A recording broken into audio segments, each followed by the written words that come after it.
اعوذ باللہ من الشیطان الرجیم بسم اللہ الرحمن الرحیم۔ سورۃ النور۔ اب یہاں 14 وہ جو صورتیں تھیں جو میں نے عرض کیا جو مکیات ہیں مسلسل، ان میں سے ایک سورہ حج کے بارے میں اور ایک سورہ رعد کے بارے میں بھی بعض لوگوں کا خیال ہے کہ وہ مدنی ہیں، لیکن واقعہ یہ ہے کہ جن کو بھی مکی اور مدنی صورتوں کے مزاج سے واقفیت ہو گئی ہے، جو اس کو پہچانتے ہیں، وہ جانتے ہیں کہ یہ سارا سلسلہ جو ہے مکیات کا ہے اور ان میں کوئی مدنی صورت نہیں ہے۔ کہیں کہیں کسی مدنی آیت کا شامل ہو جانا یہ بالکل علیحدہ بات ہے، لیکن یہ کہ اب ان 14 صورتوں کے بعد اب یہ ہے واحد صورت مدنی ہے اور یہ سورۃ النور ہے۔ یہ سن 6 کے آس پاس نازل ہوئی ہے، سن 6 ہجری، اور اس میں ایک بہت اہم واقعہ جو آیا ہے وہ حضرت عائشہ صدیقہ رضی اللہ تعالی عنہ پر جو تہمت لگائی تھی منافقین نے، اور اس میں سب سے بڑا رول تو تھا رئیس المنافقین عبداللہ ابن ابی کا، لیکن یہ کہ اور دوسرے منافقین بھی اور ان کے ساتھ ہی کچھ سادہ لوح مسلمان بھی اس فتنے میں کہیں شریک ہو گئے تھے، متاثر ہو گئے تھے، اور یہ کافی یوں سمجھیے کہ خود حضور صلی اللہ علیہ وسلم کے لیے بھی اور حضرت عائشہ صدیقہ کے لیے تو بہت ہی زیادہ تکلیف کا اور کرب کا یہ دور رہا ہے۔ بسم اللہ الرحمن الرحیم۔ سورۃ انزلناها وفرضناها وانزلنا فیها آیات بینات لعلکم تذکرون۔ یہ ایک سورت ہے، یہ انداز کسی اور سورت کا نہیں ہے، اس انداز میں اس کا آغاز، اور سورۃ نکرہ کو اگر تفخیم کے لیے مانا جائے تو یہ ایک عظیم سورت ہے جو ہم نے نازل کی ہے اور ہم نے اس کو لازم کیا ہے تم پر، فرض کیا ہے تم پر۔ وانزلنا فیہا آیات بینات، اور اس میں ہم نے اتنی بڑی روشن آیات نازل کی ہیں، لعلکم تذکرون، تاکہ تم یاد رکھو، تاکہ تم نصیحت اخذ کرو۔ اس سورہ مبارکہ کا جوڑا جو ہے وہ آپ کو 8 مکی صورتوں کے بعد پھر جا کر ملے گا، اور وہ ہے سورہ احزاب۔ ان دونوں میں بڑی گہری مناسبت ہے اور تقریباً حجم بھی برابر ہے، دونوں 9 رکوعوں پر مشتمل ہیں، اگرچہ اس کی آیات جو ہیں یہ چونکہ بعد میں نازل ہوئی ہے تو 9 رکوع 64 آیات میں ہے،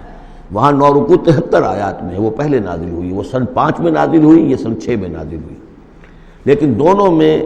آیت نمبر 35 سورہ احزاب کی بھی سورہ نور کی بھی نہایت اہم ہے، ایمان کی حقیقت اور اسلام کی کیفیات کے بارے میں۔ الزانیۃ والزانی فاجلدوا من کل واحد منہما 100 جلدہ۔ زنا کرنے والی عورت ہو، خواہ زنا کرنے والا مرد ہو، ہر ایک کو ان میں سے 100 کوڑے مارے جائیں۔ وَلَا تَأْخُذْكُمْ بِهِمَا رَأْفَةٌ فِي دِينِ اللَّهِ، اور تمہیں اللہ کے اس دین کے معاملے میں نہ روک دے کوئی شے ان کے اوپر مہربانی کے راستے سے، نہ تمہیں روک لے، پکڑ لے، لا تأخذکم بہما، ان کے ساتھ نرمی اور ان کے ساتھ شفقت، فی دین اللہ، اللہ کے دین میں، یہ اللہ کا دین ہے،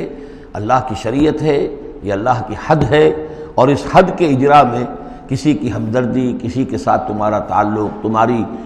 دل کی نرمی، تمہاری شفقت یہ کہیں آڑے نہ آ جائے۔ ان کنتم تؤمنون باللہ والیوم الآخر، اگر تم ایمان رکھتے ہو اللہ پر اور یوم آخر پر۔ یہ جو حد ہے یہ ہے اصل میں زانی زانیہ جو غیر شادی شدہ ہو اس کے لیے 100 کوڑے ہیں، یہ حد ہے جو قرآن میں آئی ہے۔ زانی اور زانیہ اگر شادی شدہ ہے تو اس کی حد قرآن میں نہیں ہے، لیکن وہ سنت رسول صلی اللہ علیہ وسلم سے ثابت ہے، اور شریعت اسلامی کا چونکہ جو اس کی سورسز ہیں، اس کی ایک بنیاد ہے اللہ کی کتاب، اور دوسری بنیاد جو انڈیپینڈنٹلی قرآن مجید سے آزاد ہو کر ایک مستقل بنیاد ہے، مستقل سورس ہے، وہ سنت رسول ہے صلی اللہ علیہ وسلم۔ تو رجم کا جو حکم ہے وہ سنت سے ہے، اور جیسا کہ میں آپ کو بتا چکا ہوں اصل میں یہ اس قاعدہ کلیہ کے تحت ہے کہ سابقہ شریعت میں، شریعت موسوی میں بعض احکام وہ تھے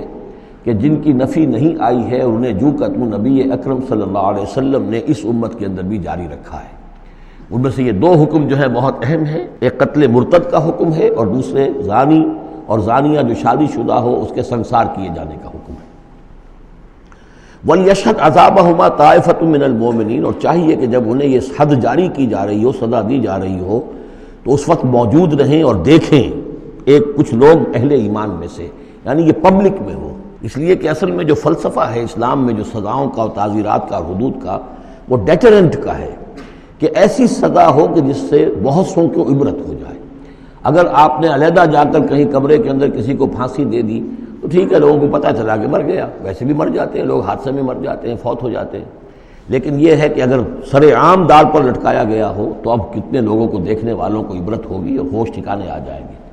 تو یہ فلسفہ ہے اسلام کا کہ تاکہ ایک آدمی کو سزا دی جا رہی ہو تو ہزاروں کو اس سے عبرت آئے۔ الزانی لا ينکح الا زانیۃ او مشرکۃ، کسی زانی شخص کے لیے روا نہیں ہے کہ وہ شادی کرے مگر کسی زانیہ عورت سے یا مشرکہ سے۔ یہ کسی قانون کے درجے میں بات نہیں ہے، بلکہ یہ ایک اخلاقی طور پر گویا کہ تعلیم دی جا رہی ہے کہ زانی لوگ تو اسی کے،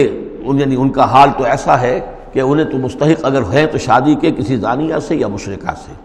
وَالزَّانِيَةُ لَا يَنكِحُهَا، اور زانی عورت ہو تو وہ بھی اس لائق نہیں ہے کہ اس سے کوئی نکاح کرے مگر صرف بدکار مرد یا مشرک۔ وَحُرِّمَ ذَلِكَ عَلَى الْمُؤْمِنِينَ، اور یہ دونوں جو ہیں زانی مرد اور زانی عورتیں یہ تو حرام کر دی گئی ہیں مومنین کے حق میں، اللہ یہ کہ کوئی توبہ کرے، جو بھی ہے معاملہ وہ علیحدہ ہے اس سے۔ وَالَّذِينَ يَرْمُونَ الْمُحْصَنَاتِ ثُمَّ لَمْ يَأْتُوا بِأَرْبَعَةِ شُهَدَاءَ، اور جو لوگ جو خاندانی عورتیں ہوں، حفاظت میں ہوں کسی خاندان کی اور نکاح کے قید میں ہوں، چاہے نکاح کے قید میں ہوں تو ڈبل احسان ہو گیا کہ خاندانی بھی ہے اور دوسرے یہ کہ نکاح کی قید میں بھی ہے، نکاح کی حفاظت بھی انہیں حاصل ہے۔ نہیں تو یہ کہ اگر غیر شادی شدہ ہیں لیکن کسی شریف خاندان سے ہیں، آزاد خاندان سے ہیں، اگر ان کی عورتوں میں کوئی شخص جو ہے ان پر عیب لگائے، زنا کا الزام لگائے اور پھر وہ نہ لا سکے، ثم لم یاتوا باربعۃ شہداء، 4 شہید نہ لا سکے، فجلدوہم، تو پھر اب ان کو کوڑے مارو، 80 جلدہ، 80 کوڑے، 80 دبرے، ولا تقبلوا لهم شہادۃ ابدا، اور ان کی شہادت اب کبھی آئندہ قبول نہ کرو، واولئک هم الفاسقون، اور یقیناً یہی لوگ فاسق اور نافرمان ہیں۔ یعنی زنا کا الزام اگر لگایا جا رہا ہو تو پھر جو الزام لگانے والا ہے اسے 4 گواہ چشمدید پیش کرنے ہوں گے۔ اگر وہ 4 چشمدید گواہ پیش نہیں کر سکتا تو گویا کہ اب یہ قذف کہلائے گا کہ اس نے ایک الزام لگایا ہے جس کو ثابت نہیں کر سکا، لہذا اس جرم کی سزا 80 کوڑے، کتنے قریب چلا گیا ہے۔ اور اس میں حکمت یہ معلوم ہوتی ہے کہ اگر فرض کیجئے کسی معاشرے میں، مسلمان معاشرے میں کسی لوگوں سے غلطی ہو گئی ہے، اس غلطی